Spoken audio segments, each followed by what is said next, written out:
जमलेल्या माझ्या तमाम हिंदू बांधवांनो, भगिनींनो, मातांनो,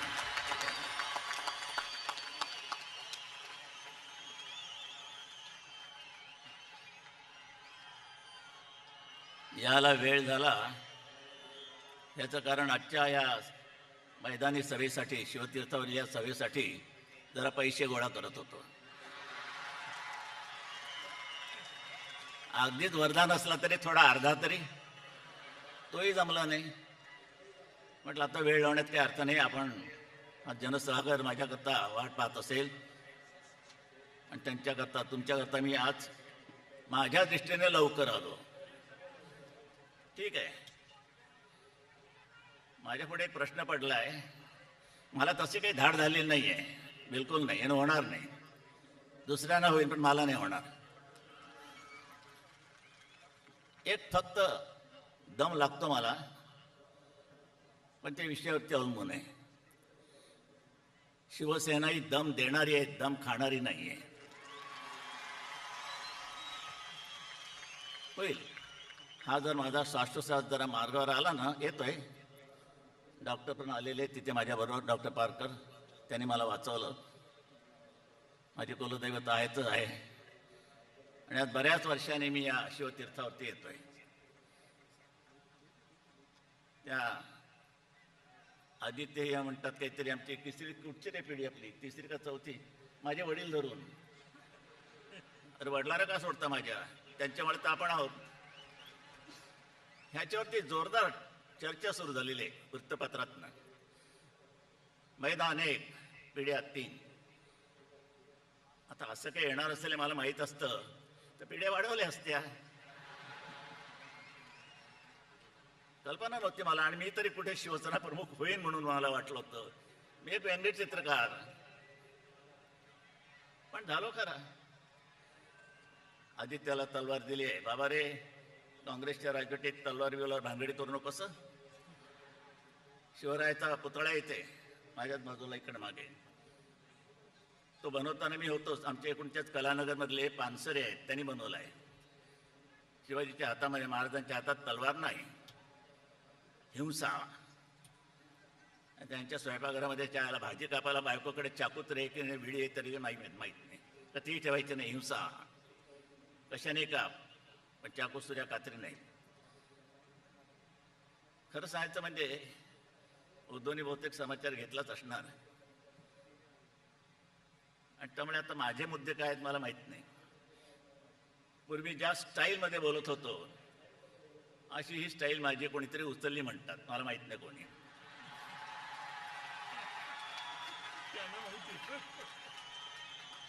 म्हणजे मी माझ्या स्टाईलमध्ये जर उद्या बोललो तर मी त्यांची कॉपी करतोय असं म्हणणार तुम्ही कदाचित. एक विनोद आठवतो. परीक्षा चालू असताना एका पोराने कोरा कागद दिला, कोरा पेपर, सोडवलाच नाही, कोरा कागद.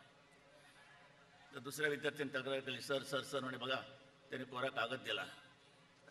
तू का, तुला काय झालं? मी पण कोरा कागद दिलाय. आणि मग नाही म्हणे तुम्हीच माझ्यावर आरोप कराल मी त्याची कॉपी केली म्हणून. कोरा कागदाची कॉपी काय करायची, बोंबलाची. स्टाईल वगैरे ठीक आहे हो, विचाराला महत्व आहे. काय वाचन बिचन आहे का तुमचं? मराठी मराठी मराठी. अरे झाल्यावर तुमचा जन्म झाला नव्हता त्यावेळेला मी मराठी काढलेली आहे महाराष्ट्रामध्ये. ही साक्ष आहे त्याची, ही साक्ष आहे. जाऊ द्या. खरं सांगायचं म्हणजे खूपच मुद्दे आहेत. वाट लावली आहे या देशाची वाट. बरं, यंत्रणाने तुम्ही निवडणुका जिंकतात, मग लोकशाही आली कसली बोंबलाची? जशा मोबाईलवरनं आपण जसे स्टेशन बदलू शकतो, बोलू शकतो एकमेकांशी, त्या पद्धतीने सांगता येतं, ह्या पद्धतीने सांगता येतं, असं ते यंत्र बनवले. निवडणूक आयुक्तांकडे तक्रार केली. त्यांनी सांगितलं की तुमचं मशीन द्या मला. नाही, आमचं मशीन नाही देणार, तुमचं मशीनवर चालू आहे. केस चालू आहे. ज्याने मशीन चोरलं म्हणतात ते, चोरलं तुमच्या भानगडी काढण्याकरता. भानगड आली बाहेर की यंत्राने मतदान झालेलं आहे, यंत्राने. आणि हे मतदान करून सत्ता जिंकले, त्याच्यावरती बसलेत खुर्च्या उगवत. हे सगळं ठीक आहे, पण हे कितपत चालणार? न्यायमूर्तींचे काही निर्णय येऊ लागले. तथा बघा, मला माहित नाही किती, आता पोलिसांना विचारतो, काय रे बाबांनो, 50 डेसिबल आहे नाही माझं काय आवाजाचं, किंवा हा जो एक जल्लोष झाला, हा आवाज बसतोय का तुमच्या 50 डेसिबल मध्ये?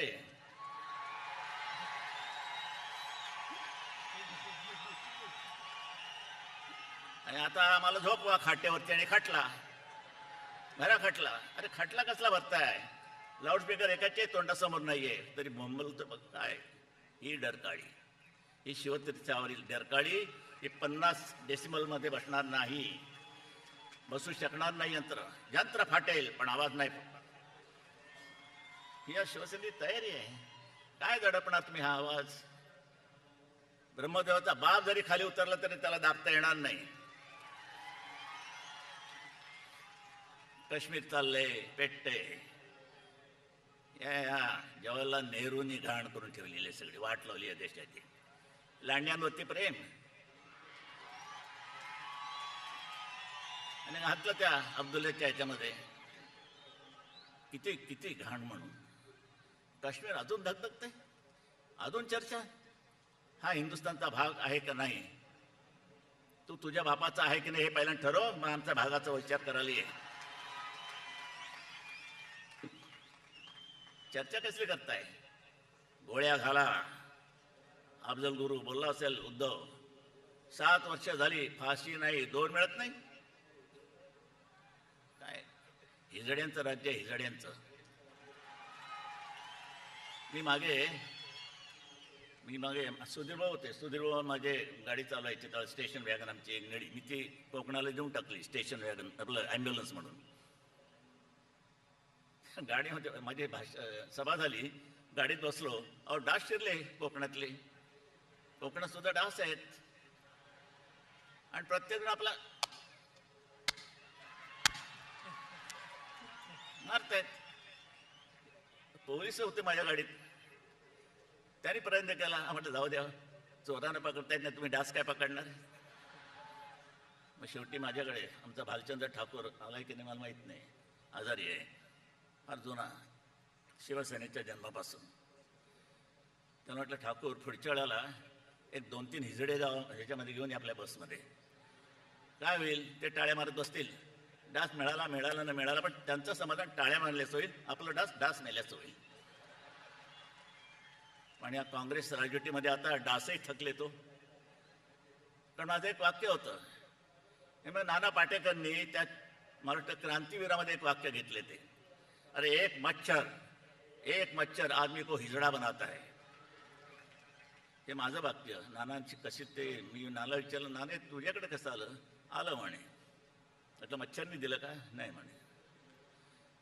आता डास इतके थकलेत विचारू नका. आमच्या सोंडा वाकडे झाला तो. कारण काँग्रेस पक्षामध्ये एवढे हिजडे होते, इतके की आता चावायचं तरी कोणाला?